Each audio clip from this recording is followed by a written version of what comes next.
എല്ലാ മാന്യപ്രേക്ഷകർക്കും ജ്യോതിഷപർവം എന്ന നമ്മുടെ ചാനലിലേക്ക് സുസ്വാഗതം. നമ്മളിന്ന് മനുഷ്യനെ വളരെയേറെ സ്വാധീനിക്കാവുന്ന 3 യോഗങ്ങളെക്കുറിച്ചാണ് ചിന്തിക്കുന്നത്. മനുഷ്യജീവിതത്തിൽ വളരെയേറെ പ്രാധാന്യമുള്ള 3 യോഗങ്ങളാണ്. അതിലൊന്ന് നീചഭംഗ രാജയോഗം, അതിന് ചക്രവർത്തി യോഗം എന്നും പേരുണ്ട്. മറ്റൊന്ന് കേസരി യോഗം, അതിന് ഗജകേസരി യോഗം എന്നും പേരുണ്ട്. മൂന്നാമത്തെ യോഗം എന്ന് പറയുന്നത് കേമദ്രുമ യോഗം. ഈ 3 യോഗങ്ങളെക്കുറിച്ചാണ് ചിന്തിക്കുന്നത്. ആദ്യം നമുക്ക് ചക്രവർത്തി യോഗം എന്ന പേരിൽ അറിയപ്പെടുന്ന നീചഭംഗ രാജയോഗത്തെക്കുറിച്ച് തന്നെ ചിന്തിക്കാം. വളരെ ഉത്കൃഷ്ടമായ യോഗമാണ് നീചഭംഗ രാജയോഗം എന്ന കാര്യത്തിൽ യാതൊരു സംശയവും വേണ്ട. അതെന്താണെന്ന് നമുക്ക് മനസ്സിലാക്കാം. ഒരാളുടെ ഗ്രഹനിലയിൽ ഏതെങ്കിലും ഒരു ഗ്രഹം നീചത്തിൽ നിൽക്കുകയാണെങ്കിൽ ആ ഗ്രഹത്തെ കൊണ്ട് പറയത്തക്ക ഗുണങ്ങൾ ലഭിക്കുന്നതല്ല. കാരണം നീചത്തിലായിരിക്കും. നേരെ മറിച്ച് ആ ഗ്രഹം നീചഭംഗം ചെയ്ത് നിൽക്കുകയാണ് എങ്കിൽ ഉത്കൃഷ്ടമായ ധാരാളം ഫലങ്ങൾ നൽകുന്നതുമായിരിക്കും. അതെങ്ങനെയാണ് സംഭവിക്കുന്നതെന്ന് നോക്കാം. ഒരാളുടെ ഗ്രഹനിലയിൽ തുലാം രാശിയിലാണ് രവി നിൽക്കുന്നത് എന്ന് വിചാരിക്കുക. രവി അവിടെ നീചനാണ്. അപ്പോൾ രവിയെ കൊണ്ട് പ്രത്യേകിച്ച് ഫലങ്ങളൊന്നും ലഭിക്കാത്തൊരവസ്ഥയാണെന്ന് പറയാം. നേരെ മറിച്ച് ആ രവി നീചഭംഗം ചെയ്ത് നിൽക്കുകയാണെങ്കിൽ ജാതകൻ നീചഭംഗ രാജയോഗമുള്ള ഒരാളായിട്ട് മാറുകയാണ്. അതിൻ്റേതായ ഗുണഫലങ്ങൾ അനുഭവിക്കുന്നതുമായിരിക്കും. അതെങ്ങനെയാണ് നീചഭംഗം ചെയ്തതെന്ന് ചോദിച്ചാൽ, തുലാം രാശിയുടെ അധിപനോ ആ ക്ഷേത്രത്തിൻ്റെ ഉച്ചരാശ്യാധിപനോ ചന്ദ്രകേന്ദ്രങ്ങളിൽ വരികയാണ് എങ്കിൽ അയാൾക്ക് നീചഭംഗ രാജയോഗം ഉണ്ട് എന്ന് പറയാവുന്നതാണ്. എന്ന് വെച്ചാൽ തുലാം രാശിയുടെ അധിപൻ ശുക്രനോ തുലാം രാശിയുടെ ഉച്ചരാശ്യാധിപനായ ശനിയോ ചന്ദ്രകേന്ദ്രങ്ങൾ എന്ന് പറയുമ്പോൾ ചന്ദ്രൻ്റെ 1, 4, 7, 10 എന്നീ ഭാവങ്ങളിൽ വരികയാണ് എങ്കിൽ അയാൾക്ക് നീചഭംഗ രാജയോഗം തീർച്ചയായും ഉണ്ടാകുന്നതും അതിൻ്റെ ഗുണഫലങ്ങൾ ഉണ്ടാകുന്നതുമായിരിക്കും. അതുപോലെ എല്ലാ ഗ്രഹങ്ങൾക്കും നീചത്വം വരുന്നതായിരിക്കും. ചിലരുടെ ജാതകത്തിൽ ഒന്നിലധികം നീചഭംഗ രാജയോഗം കണ്ടുവരാറുമുണ്ട്. ഇത് വളരെ ഉത്കൃഷ്ടമായ ഒരു യോഗമാണ്. അത് ഗ്രഹനില നോക്കി മാത്രമേ കണ്ടെത്താൻ കഴിയുകയുള്ളൂ. നല്ലൊരു ദൈവത്തിനെ ഗ്രഹനില കാണിച്ചാൽ നീചഭംഗ രാജയോഗം ഉണ്ടോ എന്ന് കണ്ടെത്താനും അതിൻ്റെ ഗുണഫലങ്ങളെക്കുറിച്ച് മനസ്സിലാക്കാനും കഴിയുന്നതുമായിരിക്കും. ഇതിൻ്റെ പ്രയോജനം എന്ന് പറയുന്നത്, ഇത്തരം യോഗങ്ങളുള്ളവർ ജീവിതത്തിൽ വളരെയേറെ ഉയരങ്ങളിലെത്തും. ഉന്നത സ്ഥാനത്ത് ഇരിക്കുന്ന, ഉന്നത ജോലിയിലിരിക്കുന്നു ഉദ്യോഗസ്ഥന്മാരുടെ ഗ്രഹനില നോക്കിയാൽ 90% പേരുടെ ഗ്രഹനിലയിലും ഇത്തരത്തിൽ യോഗം കാണാവുന്നതാണ്.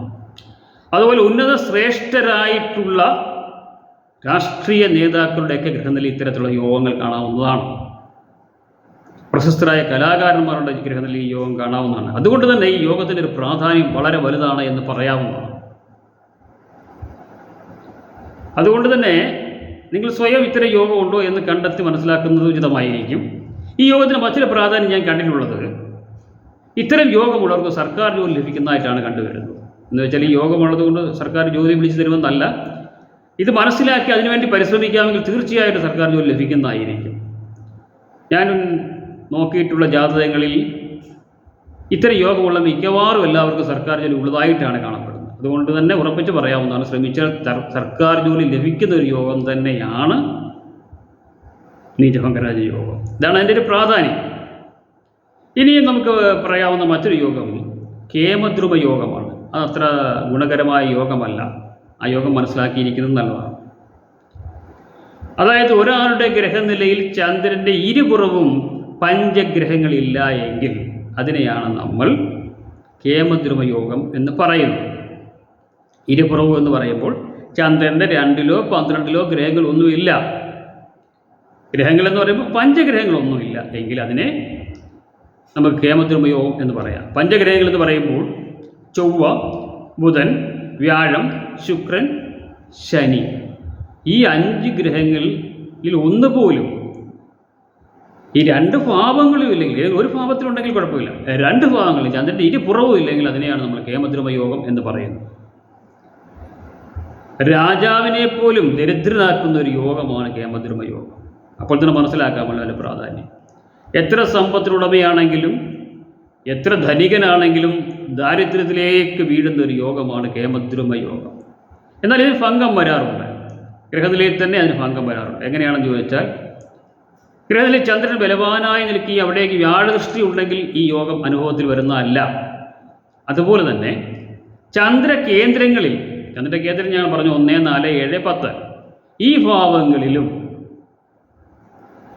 പഞ്ചഗ്രഹങ്ങൾ, അതായത് ചൊവ്വ, ബുധൻ, വ്യാഴം, ശുക്രൻ, ശനി, ഈ ഗ്രഹങ്ങൾ വരികയാണെങ്കിലും യോഗഭംഗം, അതായത് നീചഭംഗരാജയോഗമല്ല, കേമദ്രുമ യോഗത്തിൽ ഭംഗം വരുന്നതായിരിക്കും. കേമദ്രുമ യോഗത്തിൻ്റെ ദോഷഫലങ്ങൾ ഇങ്ങനെയുള്ളവർ അനുഭവിക്കേണ്ടി വരുന്നില്ല. അതായത് ചന്ദ്രകേന്ദ്രങ്ങളിൽ പഞ്ചഗ്രഹങ്ങൾ ഉള്ളവർക്ക് കേമദ്രുമ യോഗ ഭംഗം വരുന്നതും അതിൻ്റെ ദോഷവശങ്ങൾ ഒരു കാരണവശാലും അനുഭവിക്കേണ്ടി വരുന്നതും അല്ല എന്ന് മനസ്സിലാക്കുക. ചില ഗ്രന്ഥങ്ങളിൽ ലഗ്നാൽ വന്നാലും മതി. ലഗ്ന കേന്ദ്രങ്ങളിൽ ഈ പറഞ്ഞ 5 ഗ്രഹങ്ങൾ, പഞ്ചഗ്രഹങ്ങൾ വന്നാലും ഈ യോഗ അനുഭവത്തിൽ വരുന്നതല്ല. അത് പ്രത്യേകം മനസ്സിലാക്കുക. ചന്ദ്രൻ്റെ ഇരുപുറവും ഗ്രഹങ്ങൾ ഇല്ലാതിരിക്കുകയാണെങ്കിലാണ് ഈ യോഗം വരുന്നത്. ഏതാ? പഞ്ചഗ്രഹങ്ങൾ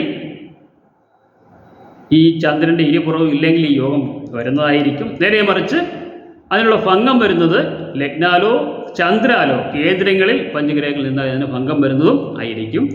അതും നല്ലൊരു ദൈവജ്ഞനിൽ നിന്ന് മനസ്സിലാക്കി വേണ്ട വിധത്തിൽ മനസ്സിലാക്കി അതിന് വേണ്ട കാര്യങ്ങളൊക്കെ ചെയ്തു പോകുന്നത് ഉചിതമായിരിക്കും. ഇനി മൂന്നാമത്തെ പ്രധാനപ്പെട്ട യോഗമാണ് കേസരി യോഗം.